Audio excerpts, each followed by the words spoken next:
যে তাদের স্যালারিটা, তাদের বেতনটাও তারা ঠিক মতো এখন পাচ্ছে এবং আজকে তাদের স্যালারি ঢুকছে। ঠিক আজকে এই মুহূর্তেই তারা এই জনসভা করতেছেন।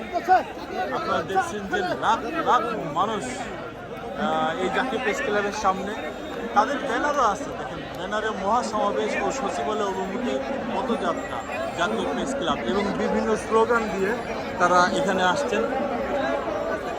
বিভিন্ন স্লোগান দিয়ে তারা আসছেন, আরও ব্যানার আছে তাদের। এটাই কি শিক্ষাগুরুর মর্যাদা?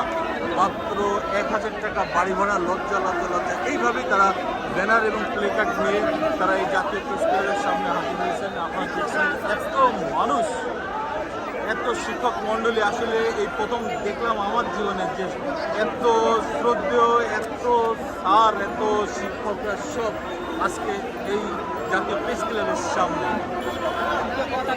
তাদের এখন একটাই দাবি, কয়েকটা দাবি ছিল, সবগুলো দাবির ভিতরে তারা এখন এক দফা দাবিতে চলে গেছে যে তাদের চাকরি জাতীয়করণ করতে হবে।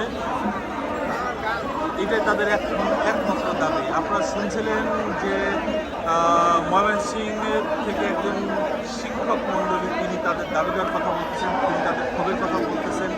আমরা দেখছি, আমরা শুনছি, দেখি। আমার ভাই সোহেল তালুকদার টাঙ্গাইল ভরপুরের বিবিসি চ্যানেলে আছে। আচ্ছা,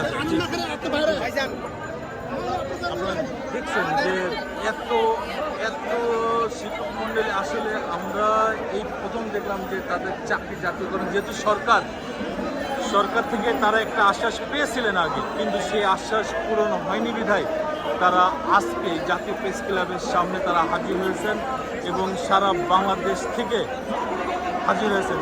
অবশ্য তাদের কোনো স্টেজ হয়নি, তারা একটা বড় ব্যানারের নিচে তারা এই সমাবেশটা করতেছেন। আপনারা দেখছেন সেখান থেকেই বারবার ঘোষণা আসতেছে তাদের এক দফা এক দাবি, তাদের চাকরি জাতীয়করণ করতে হবে, তেমনটাই তারা বলছেন। এখনও পর্যন্ত সরকারের পক্ষ থেকে কোনো আশ্বাস আসে নাই, কোনো উপদেষ্টা মণ্ডলীয় কোনো আশ্বাস দেয় নাই। তবে তাদের এখন এক দফা এক দাবিতেই চলে গেছে যে তাদের চাকরিটা জাতীয়করণ করতে হবে। সেই জন্যেই তারা তাদের মঞ্চ থেকে, ঠিক মঞ্চটা রাস্তার পাশেই বিশাল একটা ব্যানার নিয়ে তারা তাদের দাবিগুলো জানাচ্ছেন। সারা বাংলাদেশ থেকে অনেক শিক্ষক মণ্ডলী এই জাতীয় প্রেস ক্লাবের সামনে হাজির হয়েছেন। আপনারা দেখছেন দর্শক মণ্ডলী, দেখতে